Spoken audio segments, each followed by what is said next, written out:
All right, hello everybody. This is Ken, Ironstorm 4.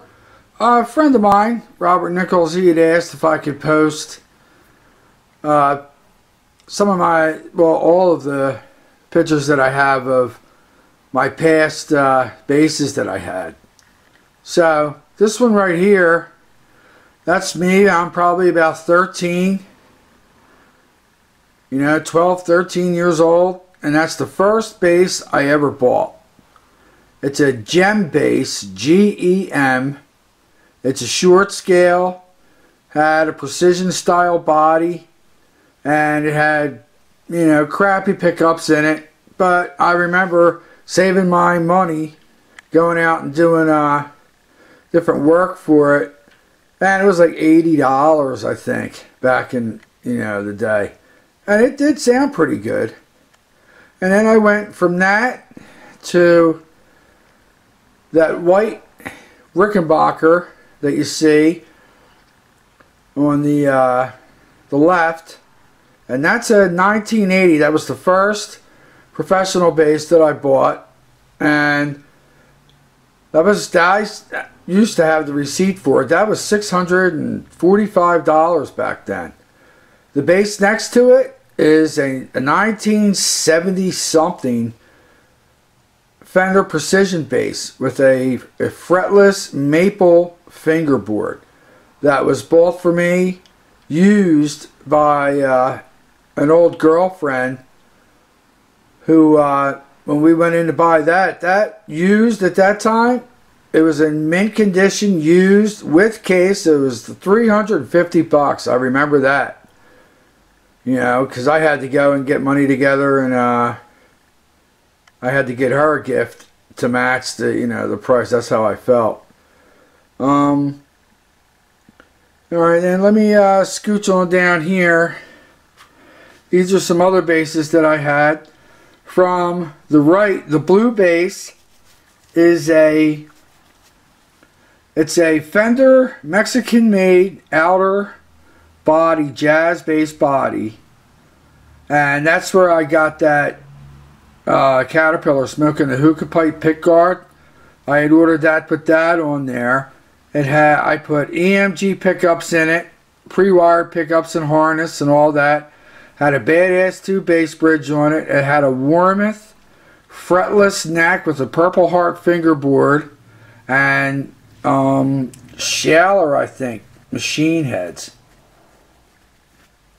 And I had sold that to a guy who, when I was out playing, he liked it, and he offered me, some money to buy it.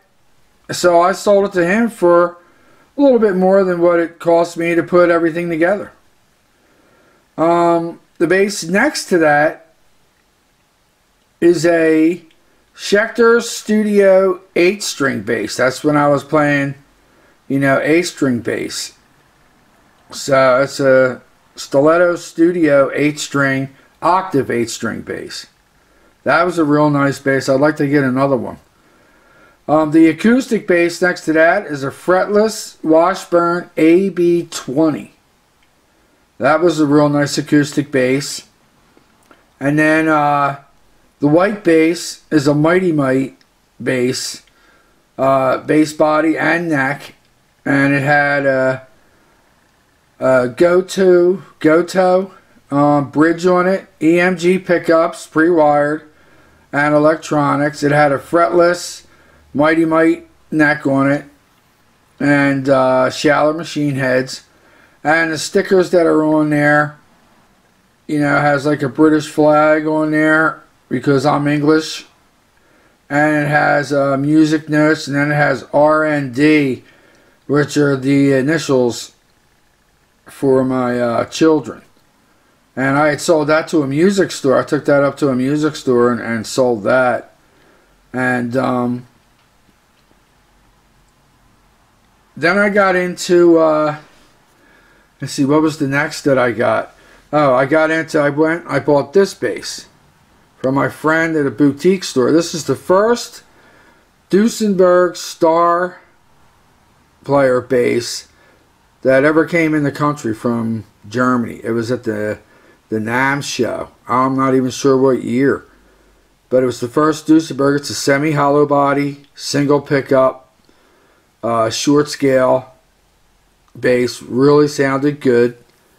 And I got a little tired with that. So that has been sold too. All these basses, most of these basses have been sold. These are just ones from the past. And then I went and I got this bass here. My friend who owns that boutique store in Philly called Roxy Guitar, he called me and told me in mint, like 1976 or 77, Rickenbacker 4001 came in. So he sold me that, and that's my son holding it. And you can see how he's 18 now. He was about maybe 5 or 6 at this time. So I bought that. And that was the last Rickenbacker that I bought, you know, and I sold that because then I remembered how Rickenbackers actually were. And Rickenbackers, they're not as nice as a lot of people think that they are. They're just not. They look nice, but their playability and longevity time, if you're gigging and all that, it's not the bass that you want. And then I came into a little bit of money, and I really went all hog wild. And this is the most expensive setup that I've ever had. That's the Gens-Benz amp that you've all seen before, and that's me standing behind it. The blue and white bass is a Duesenberg Star Player bass, but it was their newer version, and that was the first one of that model to come into the United States, simply because I just happened to be the first one that ordered it. And it has the Mike Campbell from Tom Petty, the guitar player. It has his paint scheme. And that one I started to have a little bit of issues with the pickups. And instead of getting them fixed, I just decided to sell that. And I got a good chunk of change for that, because that is an expensive bass. That bass right now will probably cost you, to buy that bass new right now, will probably cost you, well, for one, you can't get it anymore, that paint scheme. But to buy that bass now, that would cost you probably about $4,000 or $5,000, close to it, if you can find that paint scheme. The one next to that is an Alembic Stanley Clark. It's a standard. The only thing is it had LED lights for the side fret markers, and it had what's the other thing that it had on there? Oh, it had the slim down neck profile like Stanley Clark has. And I got that from Bass Central. I ordered that from them. And at that time, I paid $5,000 for that bass. To buy that bass in today's world, in 2014, getting ready to turn 2015, that bass will cost you about $11,000.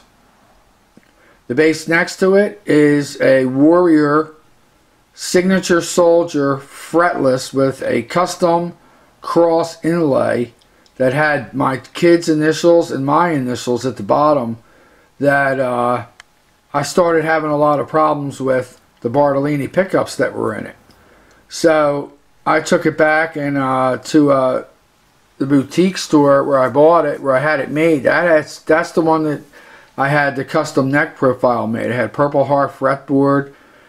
It had figured redwood top and mahogany body, mother of pearl inlay where the 12th fret would be, and it started giving me problems, so he actually took it back.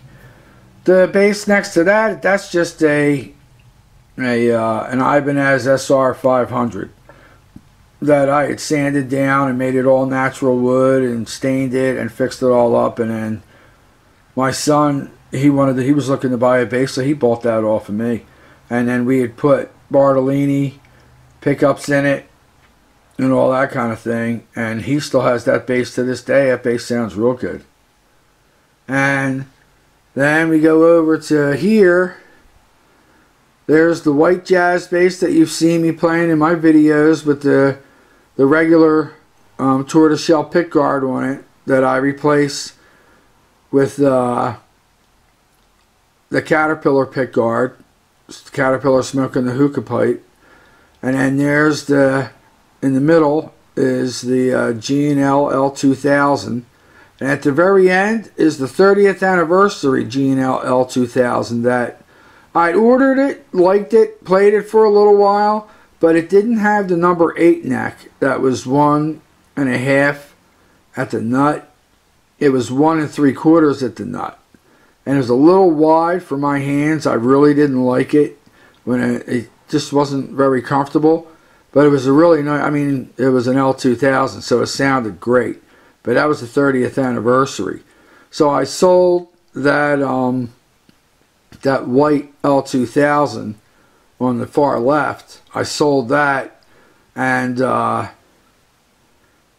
you know, put some money aside, and that's when I bought some other basses. Now, basses that aren't in here that you can see on my videos are the Gem bass, the Gretsch bass. I had that for a little while, and I sold that, and then I saved. I kept that money, and I saved, and I got the red G&L jazz bass. So that's where I'm at now. I have these two, the middle one, and that white Fender.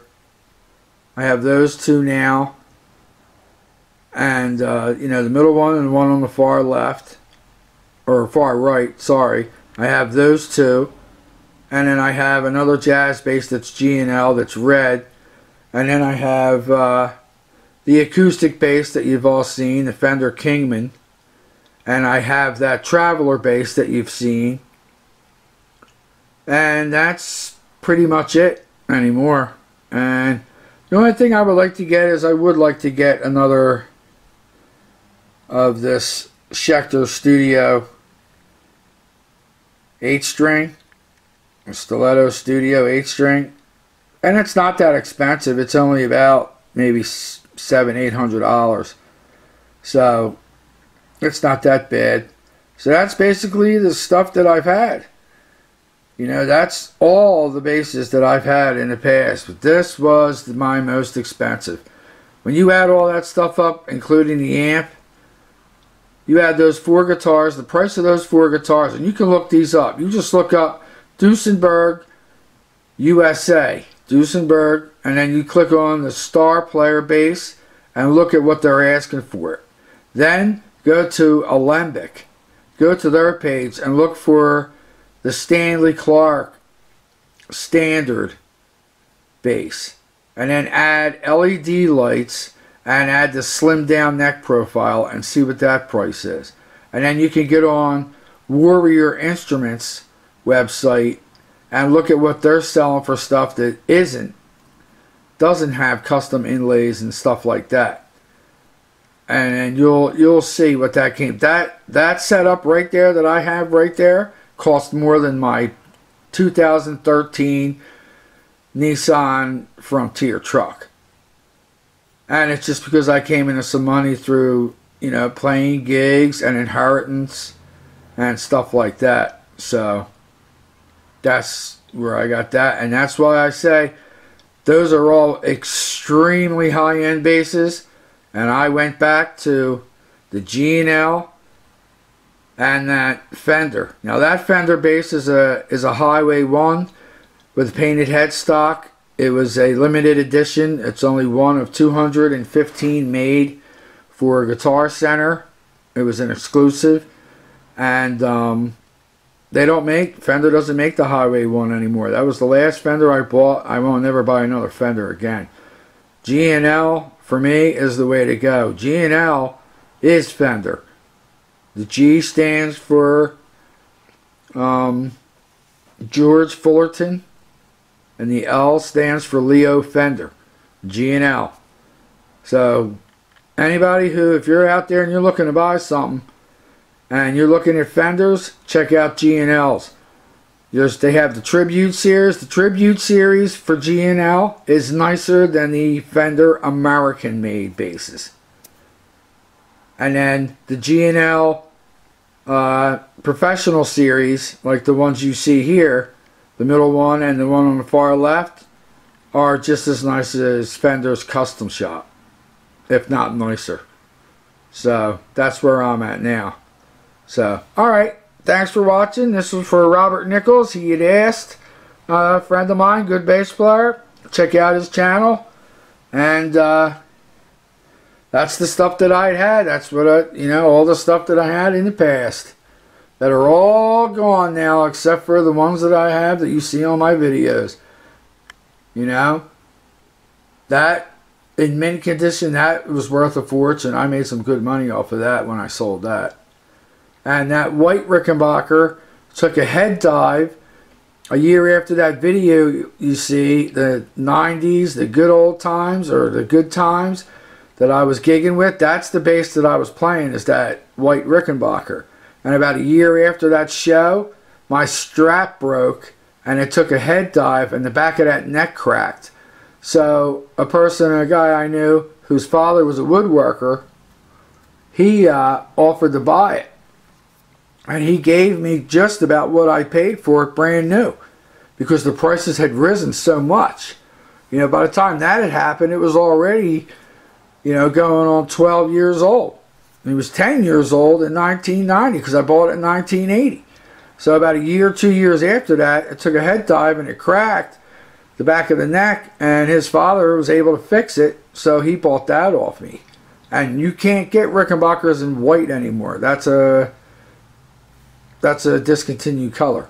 So that's pretty much what's going on. That's all the stuff that I had. And some of the stuff, those are the ones that I have right now, and that's it. So thanks for watching.